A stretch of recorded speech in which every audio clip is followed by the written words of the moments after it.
What is going on, guys, and welcome back to Baker's DIY Lifestyle. So I'm out here bright and early in the morning today because we are going to be finally laying down our fall application for this year. We're going to be putting down lime, grass seed, and fertilizer. And before all that, we're going to mow and aerate and get the yard ready to take all of that stuff in. And hopefully I'm not too late this year. You know, I had planned on doing this a couple weeks ago, but we had a couple jobs come up for work that I just couldn't pass up. And then our son actually had to go into the hospital again for another week. So that put me even farther behind on my jobs. And now, of course, since I waited, it has not rained for 2 or 3 weeks now. So the ground was nice and solid. So I had to come out here and run these sprinklers last night. And I actually put them on and just moved them around in all the spots of the yard. I ran them for an hour every single time I moved it. And right now the ground is wet, but I'm hoping that running them for an hour, it was long enough that the water actually soaked down into the ground so that it's soft enough that my aerator will pull some good cores out. But again, I'll just have to see what happens, and I really don't have a choice but to get the seed down. This week, we are still in the upper 70s until the weekend.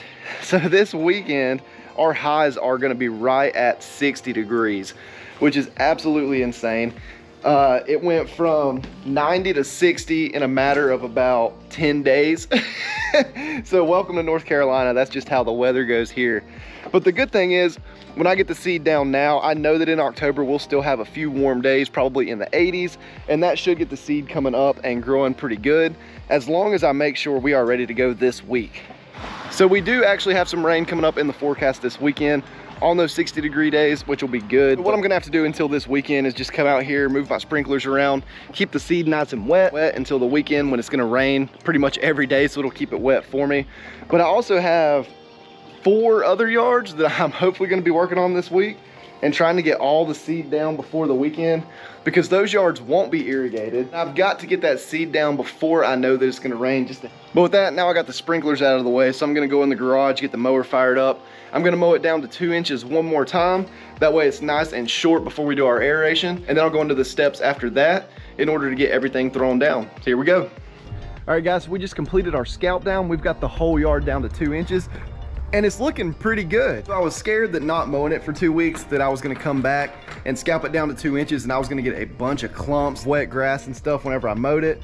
But luckily, I guess since I haven't thrown any fertilizer since the very beginning of the year, the yard hasn't started waking up a lot for fall. And I know that since I've been cutting it a lot shorter, that every time I cut it shorter, it does hurt the grass a little bit. So I probably have the grass in a very defensive state where it's just trying to repair itself and not really putting a lot of top growth out. But that works out good for me because once we get all of this stuff thrown down and I get my fertilizer in, the grass is gonna recover really, really good. And it's gonna make everything just green up and start growing hopefully very strong before the end of the year. But now that I've got this thing mowed down, what I'm gonna go ahead and do is get out my lime. I'm gonna hook up my pull behind spreader on the mower, and I wanna throw my lime down before I aerate, just because it'll be less of a mess whenever I go back behind it and start to throw it down. So if I aerate first, I'm gonna have all those wet, nasty cores on the lawn. All that mud and dirt's gonna stick to the mower and to my spreader, and it's really just gonna create more of a mess than I wanna clean up. So I'm gonna go ahead and throw that lime, get it in the ground, and then we'll pull out the aerator and go from there. So hopefully all that noise in the background where they're cutting down the trees isn't too loud in the video. We've got somebody that bought a lot back here, and I believe they're either just clearing it out for themselves or possibly gonna be building back there. But what we're gonna do now that we are done with all of our lime is pull out the aerator. I'll go ahead and run over the yard. I'll do a double aeration. So I'm gonna go over pretty much the whole yard twice.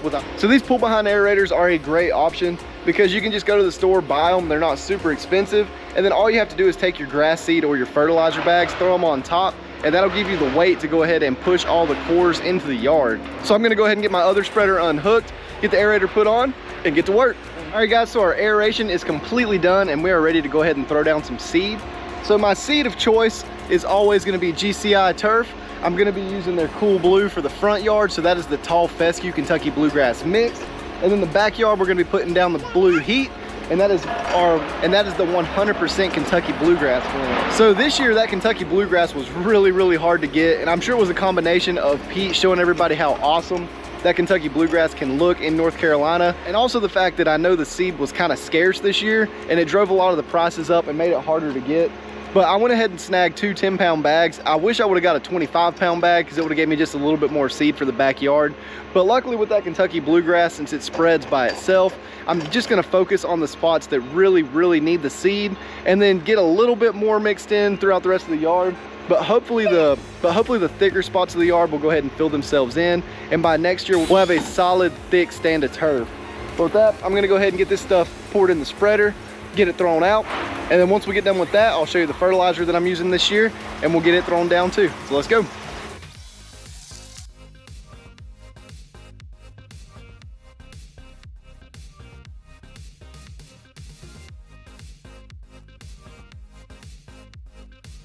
All right, so we got all of the tall fescue thrown down, looking pretty good. But now I'm gonna go ahead and get our Kentucky bluegrass and go to the backyard. So one thing you saw me do in the front is I went ahead and threw by hand around the edges and any of the bare spots that needed the most seed. And I'll go ahead and do the same thing in the backyard as well. I'll go ahead and run a line right across the road by hand. I'm gonna also have to fill in this big old section right here that the city left me, because apparently they're so short-staffed they couldn't pick up any tree limbs or anything. And when I cut down that crepe myrtle behind me, all of that stuff sat for over a month and completely killed the yard. So that was no good. I'm not very happy about that, but we'll at least be able to fix it today. Then the other spot I'm gonna go ahead and throw by hand is up there on the hill, of course, where the most bare area is in the backyard. Go ahead and get all that stuff filled in, and then with the rest of the seed, I'll put it in the spreader and just spread it evenly across the yard, just to give a little bit more seed, you know, across the entire yard and kind of help fill it in a little bit. All right guys, so we are back out here to finish the yard, and as you can tell, I've got on a different shirt. It's a little bit darker because I had some stuff to do in the middle of the day and I didn't have time to finish my fertilizer application this morning. So I'm gonna go ahead and flip the camera around and show you the fertilizer that I'm gonna be using for the first application with our Aerate and Lime and Overseed application. And I'm gonna talk a little bit about why I chose these products, why I chose the analysis that I did, and kind of give you my plan for the rest of the year going forward. So you can see here I actually have two different brands of fertilizer. So we've got one Southern States blend that I actually just picked up today, and some Lesco fertilizer that I picked up from Home Depot that you should be able to find at pretty much any Home Depot around. But the good thing is they both have the exact same analysis. So both bags are 50 pounds. They both are 18% nitrogen, 24% phosphorus, 12% potassium, which is going to be perfect for a starter fertilizer, because that phosphorus is going to help with your root development and really drive the roots before wintertime. And your potassium there, the 12, is going to be really good to help with the stress of coming out of summer and also the stress of me mowing the yard down to 2 inches. So these are both really good fertilizers, but I will say this Southern States is just a little bit better because it actually has 2% iron in it. So I wish the Lesco product had some iron, and I wish I would have found the Southern States before I bought the Lesco, because that little bit of iron will give you a little bit darker green, and I would have much rather had that to go across the whole yard. But the other thing that I looked at on both of these products is there is a little bit of slow release fertilizer in there. So if you check on the front of this bag, we've got 4.5% slowly available nitrogen, which really takes that number down to 13.5.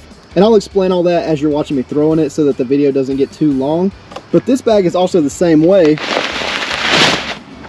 And if you flip it over to find the analysis, this one's actually only 4% at slow nitrogen. And again, I'll explain all of that and put up all the numbers.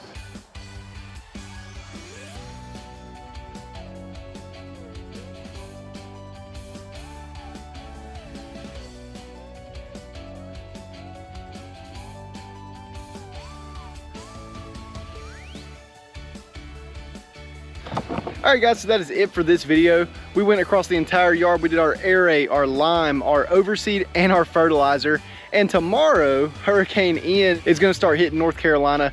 Not very much. We're still right on the edge of it until Saturday. And pretty much all of Saturday, it's going to be right on top of us. So I did go ahead and get some seed blanket to put down on this area here. That is the worst area of the yard for sure. And it is the area that the seed did not grow at all last year. So I really want to push the seed right here and just hopefully make sure it all doesn't wash out from under the blanket. Like I say, I did save a little bit of the seed. So if it does wash out after the storm, I can at least come back and overseed that section.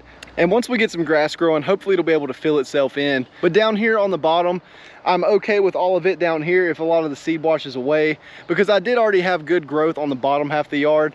And since that Kentucky bluegrass will kind of spread in and fill itself in, if I just hammer it really, really hard with the nitrogen for the rest of the year, we should see a lot of that growth, and hopefully we'll see a full green yard by the end of the year.